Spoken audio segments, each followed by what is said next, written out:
Welcome to the Sirius report. This is Paul, of course, from the Sirius report. And we're asking the question today, has Trump just upended the entire US-Russian peace process? And we're going to assess if that is indeed the case or not. Now, what this relates to is there was an interview given by Trump, and he made the following statement with regards to this ongoing debate about the US and Ukraine signing this mineral deal. That is an entirely separate subject. Question principally is, has Zelensky told the truth about the exact extent of these deposits in Ukrainian-controlled territory, as opposed to Russian-controlled territory, meaning, for example, the Donbass? Now, when Trump was asked about this deal, and because the rumor is that Zelensky will arrive in Washington on Friday to sign this deal, he couldn't help but, first of all, brag about the fact that he sent javelins to Ukraine, which was obviously when he was president the first time around. So I think it was somewhere in 2018, 2019 this happened. So basically years before the war started. The immediate question then is, why were you sending Ukraine arms in the first place? The logical conclusion is because the anticipation of a future conflict, and that could only be with Russia. But the fact Trump admitted he was giving javelins to Ukraine years before the war started seems as though he didn't realize or care about the implication of what he was saying. And likewise, Trump stated that once Ukraine has agreed to sign this mineral deal, in return, Kiev will receive the right basically to continue the war, meaning the Trump administration will provide arms to continue that war. So therefore, the war is transactional. Peace or otherwise seemingly is negotiable if the price is right. So the question is, what's Moscow thinking about this? And they've already made the point, well, we need to understand better what this deal means. But how will this influence the price they will demand in the future to end the war as part of these negotiations? Because previously, and quite legitimately, Trump could make the point, look, this war was Biden's war. It had nothing to do with me. Okay, there's this issue of providing javelins and military support, which everyone knows the Trump administration was doing, but that had largely been forgotten. Well, he's reignited that question immediately. But let's just work on the basis that the war started in February 2022, just over 3 years ago. And that was the Biden administration's decision to prosecute that war as a proxy, to arm, finance Ukraine.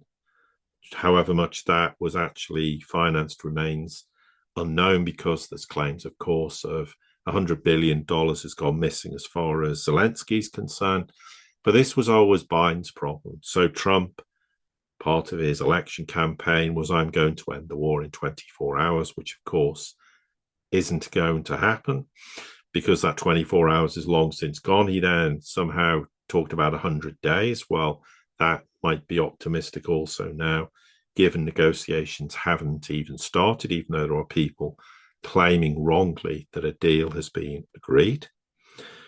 But the issue with all this is that suddenly, by making this statement that I'm having this transactional approach to this deal with regards to mineral rights for Ukraine to repay the money the United States has invested, in inverted commas, in its war, by him now saying, oh, well, actually, I'm going to provide arms to Ukraine, what he's effectively then saying is, I'm owning this war. I've decided that I'm now going to give him arms on the basis of a deal that we've agreed.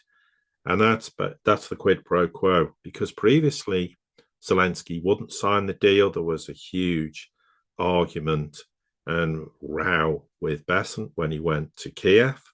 This was publicly acknowledged. He's then obviously, Trump gone back, or his advisor, and said, well, okay, here's the deal. We will, in return for you signing 50%, say, of your mineral rights over to us, the United States. In return, we'll start arming you and providing you weapons again. Well, now, on that basis, to all intents and purposes, Trump owns the war. That action is very foolish. It's not something the United States should have entertained. The argument probably is they think it will put pressure on Russia to come to the negotiating table.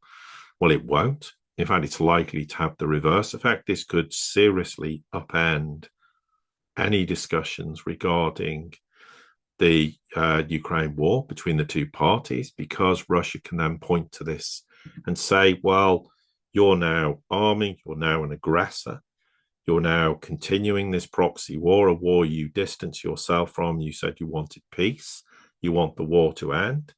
Well, maybe that's not the case now.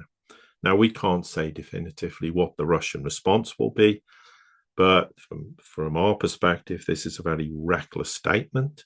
It is likely to cause damage to the ongoing efforts for a Russian-US rapprochement, and also in terms of negotiations with regards to the war itself. It is also likely to lead to Russia upping the ante and saying, well, okay, if that's the way things are between us, then we're going to make more demands. Maybe, for argument's sake, we're going to say we want now to have Dnipro. We want Kharkov. We want Sumy, maybe Nikolaev and Odessa. Okay, maybe I'm exaggerating slightly, but I'm trying to make a point. Or maybe some specific details regarding how the war ends in terms of security guarantees for Ukraine, etc. The Russians may have a different perspective, because everything's built on trust. There was trust with the Trump administration. Maybe Trump has just thrown a huge spanner in the works with regards to trust in that regard. Now, there are claims with regards to this deal between Trump and Zelensky for Ukrainian mineral rights, that it won't include security guarantees. Well, we'll see definitively soon if that's the case. If it doesn't, well, that might in some ways alleviate some Russian concerns. If it does also revolve around US guarantees for Ukrainian security, that also will potentially throw an enormous spanner in the work. But again, this is one of these situations where Trump wants to make things about himself. He shouldn't in this situation. He should never have said this. He should have just said, yes, we've agreed a deal. Zelensky's going to roll into town, and details will be released as soon as it is obviously sensible to do so, and once the deal's inked. But now he took it upon himself to try to continue to sound like, well, I was the tough guy. Remember, I armed Ukraine. He even said a lot of these javelins destroyed Russian tanks. Well, that's highly debatable, because javelins were, like everything else the United States sent to Ukraine, game changers in only name, because frankly, on the battlefield, they were largely useless. But that's beside the point. This, again, is one of these situations where, the old saying, loose lips can sink ships. We have to hope that isn't the case, but it might well be the case. And it remains to be seen, once the deal is publicized and everyone understands precisely what it means, how the Kremlin will respond, because they've already made statements to that effect. They're clearly concerned about this.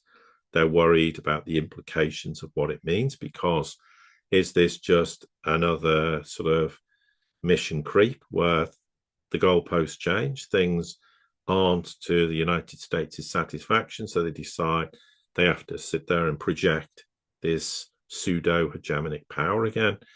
And the Russians will not tolerate this. And the Russians have been very clear recently in the statement, look, as far as we're concerned, if our aims are not met, the war will continue. If in any way, shape or form there are NATO forces as part of peacekeeping forces, this is unacceptable. So Trump should be playing a far more diplomatic presidential role and not seeking to sound like it's all about him and look at what I did, and more about the bigger picture. Because if he continues to do this, at some point he is going to wreck any future prospect of a change in relations in a meaningful way between the United States and Russia. I also briefly want to make a point with regards to the US actions and how Europe has had its nose put out of joint. And we're seeing all these statements now about how European countries, including the United Kingdom, is going to raise the defense spending to 2.5% of GDP in 2 years' time. Admittedly, so a lot could happen in that time. It's a promise in the future. But it's also saying we have to defend ourselves like never before against the enemy, meaning Russia. And therefore, this justifies defense spending. Now, the United Kingdom is flat broke. It is in serious economic financial difficulty. It doesn't have the money to spend more on arms. And the basic bottom line is, what are they spending this additional money on arms for?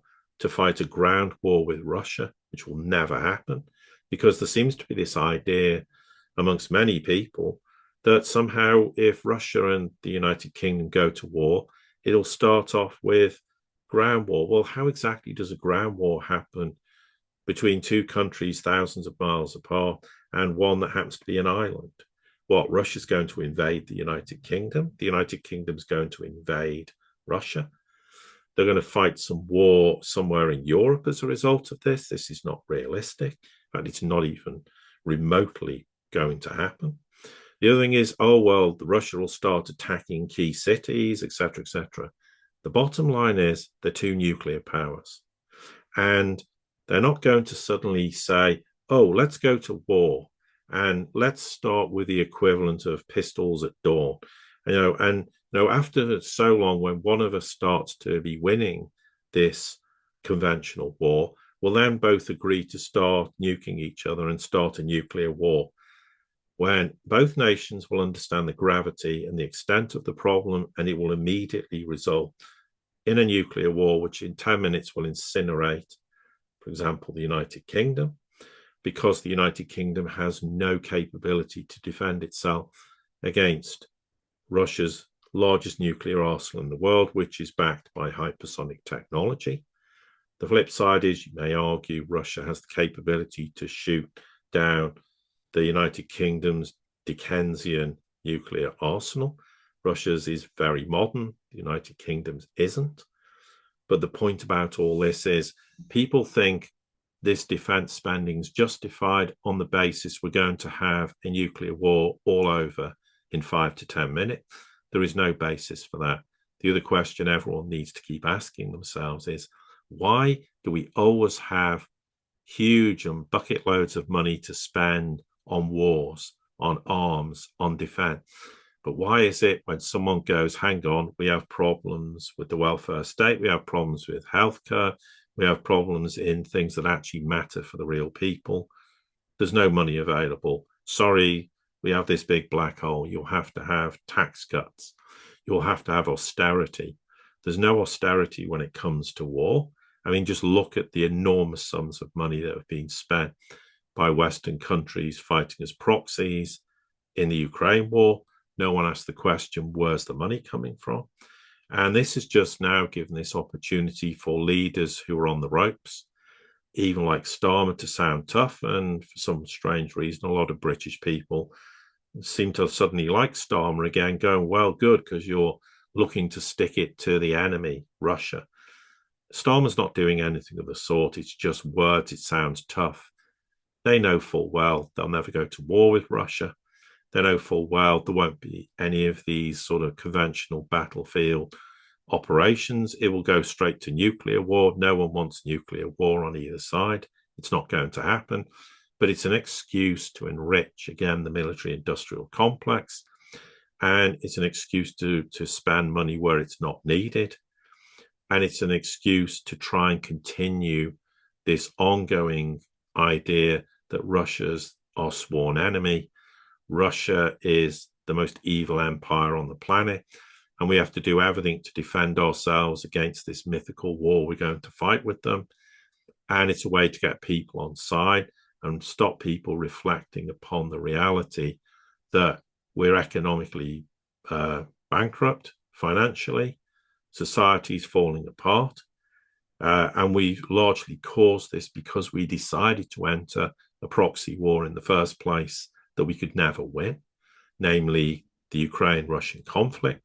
We spent huge sums of money in the process we didn't have, sending arms that were useless. I mean, if we're supposed to be so concerned about defending ourselves against Russia, why are all our armaments useless, as is being proved by everything that was sent to the front? They were all destroyed. There was even reluctance to allow the Ukrainians to use these so-called long-range missiles, and then notice they've stopped firing them because they all get being shot out of the sky. Again, another purported game changer that there was anything but a game changer.